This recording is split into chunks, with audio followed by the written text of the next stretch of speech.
Authenticity makes people uncomfortable. It's a mirror held up to their carefully constructed facades, a spotlight on the lies they tell themselves to sleep better at night. You weren't a mask wearer, weren't one to play the game by their rules. No, you were raw, unfiltered, and it made them squirm. In a world that thrives on pretense, you were a jolt to the system, a wild card they never saw coming. They wanted you to fit, to blend, to make nice and play along, but you didn't. And for that, they turned on you. They called you the problem, painted you as the villain, because it's easier to vilify the real than to confront their own hypocrisy. People like to think they crave honesty, that they value authenticity. But when faced with the brutal, unvarnished truth, they recoil. They cling to their comfort, to the pretty lies and polished smiles, because facing reality is too damn painful. You came crashing into their safe little worlds, tearing down their illusions with every word, every action. It wasn't cruelty. It was the one thing they claimed to cherish: honesty. But they weren't ready for it, couldn't handle what it revealed about them, about the darkness lurking beneath their own skin. So they lashed out, because that's what people do when they're scared. They destroy what threatens to expose them. Being real is a crime in a world obsessed with appearances. You showed up, not as a character in their play, but as something alive, unpredictable. They couldn't script you, couldn't put you in a box or label you in a way that made sense to them. And when people can't understand something, they fear it. Fear breeds hatred, and hatred, it breeds violence. They wanted to break you, to make you smaller, quieter, easier to digest, but you refused to shrink. You stood there unbroken, forcing them to confront the ugliness of their own deception. And that made you dangerous. It made you unforgettable. The real ones always pay the price. It's a cruel joke, the way society crucifies the few who dare to show up without masks, without playing the role expected of them. You walked in, scars and all, and the world collectively flinched. Because realness is a threat to the fragile equilibrium people maintain. They have built their lives on a foundation of illusions. And someone like you, you're a storm, a quake that shakes everything to the core. You made them see themselves for what they truly were, cowards hiding behind curtains of pleasantry, too afraid to face their own shadows. And that kind of reflection, it's too much for most. You didn't fail them, they failed you. You were the rare one, the one who didn't hide. And instead of rising to your level, instead of embracing the challenge to be real, they tried to drag you down. It's easier to destroy than to elevate, easier to shun the real than to evolve. They whispered behind closed doors, pointed fingers, called you names meant to strip you of your power. But they never understood that your power came from within, from a place they couldn't touch or ruin. It came from the raw, untamed essence of who you are, from the courage to exist without apology. And no amount of their venom could change that. They wanted control, wanted predictability, but you were chaos in human form. They couldn't map you out, couldn't anticipate your moves. It terrified them. People are slaves to patterns, to routines that make them feel safe. You disrupted their order, and nothing is more threatening to those who cling to stability. They didn't know what to do with someone who didn't seek approval, who didn't crumble under social pressure. You didn't ask for permission to exist as you were, and that defiance, it sent shivers down their spines.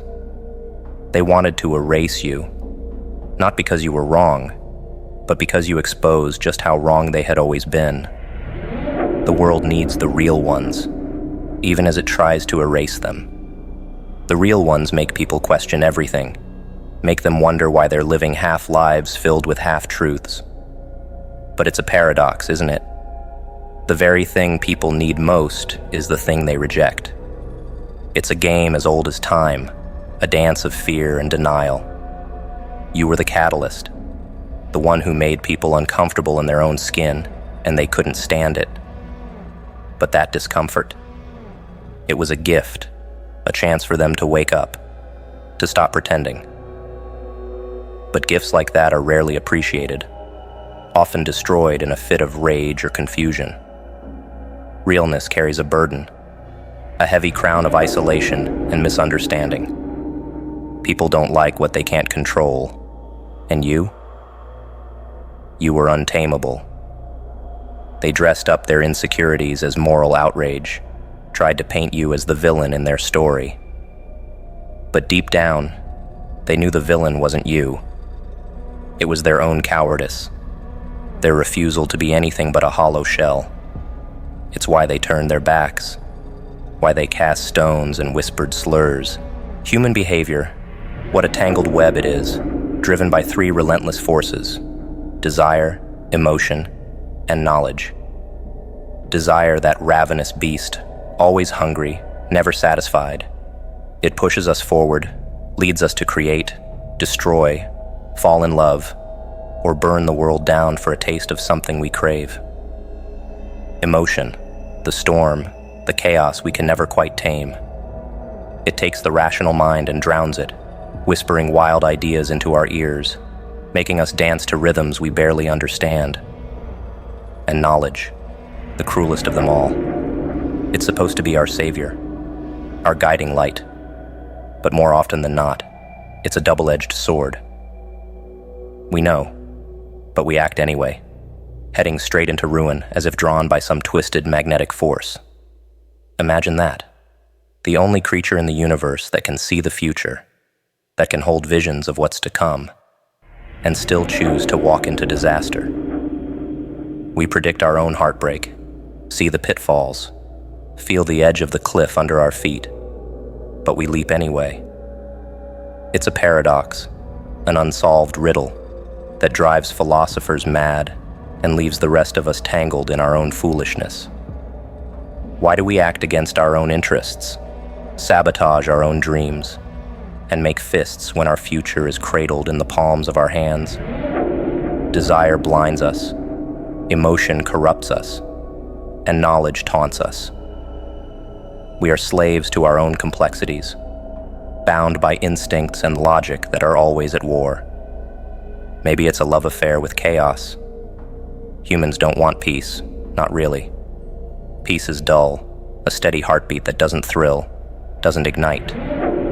Desire craves more, craves the wild, the unpredictable, even if it costs everything.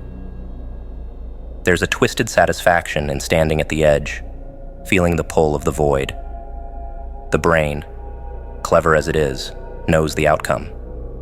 But emotion whispers otherwise, and desire roars, and we step forward.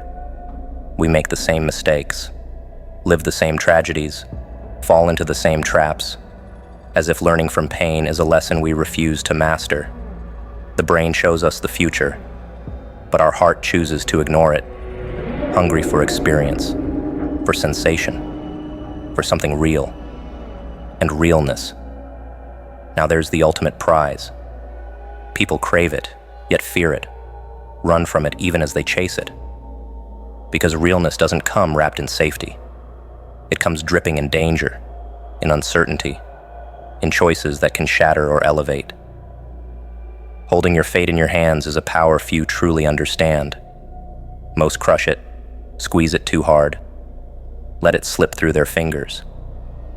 They see what's coming, but their emotions override the logic, leading them to ruin. The brain can analyze, predict, map out every consequence, but knowledge alone is powerless against the storm of feeling and the hunger of desire. We are creatures built for self-sabotage, drawn to the flame even as it promises to burn. We know better, and yet we act. We create our own tragedies, write our own nightmares, with full knowledge of how they'll end. It's almost as if the suffering is a price we're willing to pay, a necessary evil that makes life feel vivid, raw, worth the struggle. Perhaps deep down, people understand that to be real, to feel alive, means taking risks, embracing the chaos, living dangerously close to the edge. A life without that thrill is a life half-lived. And so we let desire and emotion take the reins, even when we see the cliff, even when the future screams at us to turn back. Knowing and doing have never been friends. They are eternal enemies, always at odds. It's a cruel design, this brain of ours, a machine capable of outthinking anything in the universe, yet unable to keep itself from self-destruction.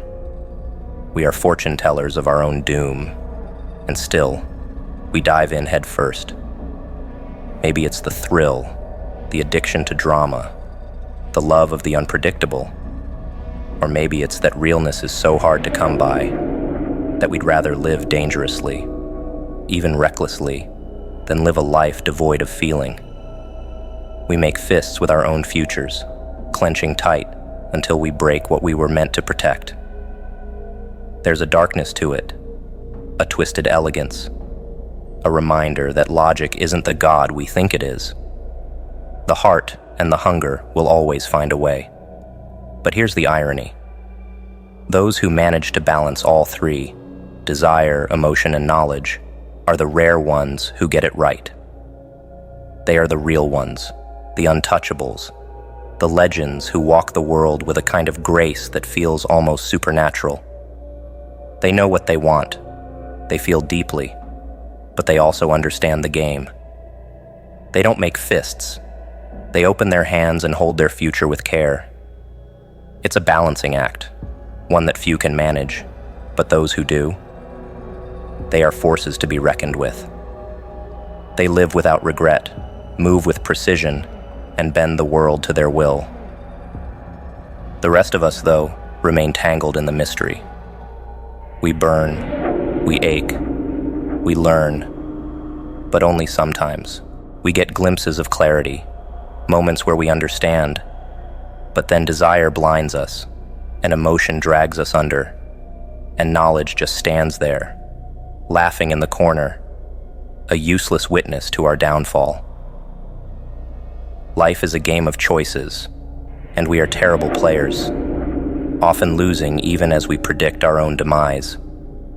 But there is something almost beautiful in the tragedy, something human in the folly, something that makes us feel alive, even as it makes no sense. We are walking contradictions, architects of our own suffering. And maybe that's why people feared you, why they couldn't handle you. Because you were real in a world of masks, someone who saw the contradictions and embraced them, who lived in the chaos without flinching. You understood that human behavior is a dance with disaster, a flirtation with fate. And you played the game without pretending to be anything less than what you were. They couldn't handle it because you held your future in open hands, unafraid of the risk, unapologetically alive. You were real. They couldn't handle it. People's behavior is rarely about you. That's the ugly little secret most don't want to face. The insults, the anger, the coldness. These are reflections of battles they're fighting within themselves. It's not you they hate, but the mirror you hold up to them. You remind them of their failures, their regrets, their ugly truths. But here's where most people falter. They take it personally, as if every word, every action directed at them is a statement of their worth. They react, get tangled in the drama, let the poison seep into their souls. But if you understand the real game, if you look past the performance, you'll stop wasting your energy. Their chaos is not yours to absorb. Imagine the freedom in that realization. The next time someone lashes out, looks at you with disdain, or tries to tear you down, it won't sting. You'll see them for what they are. Wounded creatures, trapped in their own nightmares, projecting their self-hate onto the nearest target. Their cruelty, their coldness, is a scream into the void, an attempt to feel powerful when, inside, they are crumbling. It has nothing to do with you. Never did. But most people are too wrapped up in their ego to see this, too addicted to the pain of being misunderstood. They let themselves bleed for battles that were never theirs to fight. It takes a dark kind of strength to stop reacting, to let their words fall like ashes to the ground. People love to poke and prod, searching for your weak spots, craving a reaction that confirms their own twisted narratives. They want you to feel small, to question yourself, because that's the only way they can feel big, if only for a moment. But when you stop giving them that satisfaction, when their barbs no longer pierce your armor, you become something untouchable, something they can't figure out. They will hate you for it, fear you even, because nothing terrifies a broken person more than someone who refuses to play their game. The art of non-reaction is not about apathy. It's about power. It's about understanding that people's behavior is a reflection of their inner turmoil, not a reflection of your worth. It's about choosing not to engage, not to dance to the tune of someone else's misery. They spit venom, hoping to see you flinch, but you stand there unyielding, a monument to your own self-respect. You refuse to be pulled into the whirlpool of their dysfunction. And over time, something fascinating happens. Their power over you evaporates. The monsters lose their teeth, and you become something they can't touch, a fortress they can't breach. Most people live their lives like open wounds, reacting to every slight, every sneer, because they think their value is up for debate. They let others define them, dictate their worth. But the wise know that no one else holds that power unless you hand it over. People's opinions, their outbursts, are more about their relationship with themselves than about you. It's a projection, a twisted shadow play that has nothing to do with the reality of who you are. And once you stop reacting, once you stop giving them control, you become something rare, someone who cannot be manipulated, someone who is truly free. There's a villainous kind of joy in seeing through the game, in understanding that most people are puppets, ruled by their insecurities. They strike out, trying to make you feel small, because that's the only way they know how to feel big. But when you no longer react, when their words bounce off you like bullets off steel, they crumble. They don't know what to do with someone who refuses to be hurt, who sees through their masks and pities them instead of fighting back. It's a power they will never understand, a strength they will envy but never possess. The world is full of broken souls, lashing out in desperation, trying to offload their pain onto anyone who will take it. But you don't have to be their dumping ground. You don't have to accept the weight of their suffering. See them for what they are, people at war with themselves, desperate for someone to drag down with them, and then choose, deliberately, not to go. Choose to rise above, to let their chaos pass you by like a storm that never quite touches the ground. Because their rage, their bitterness, their need to wound, it all loses its power when you refuse to flinch. People will never admit that their behavior is about their own pain, their own brokenness. They would rather project it, make you the villain, the scapegoat for their unhappiness. But you don't have to play along. You can step back, see the hurt child behind the angry mask, and refuse to let their demons become yours. It's not about being cold. It's about protecting your energy, your soul. Life is too short to let the wounded make you bleed. You owe it to yourself to hold your head high, to stand firm, and to never let their shadows darken your light. The past is a cage, rusted and heavy, but a cage nonetheless.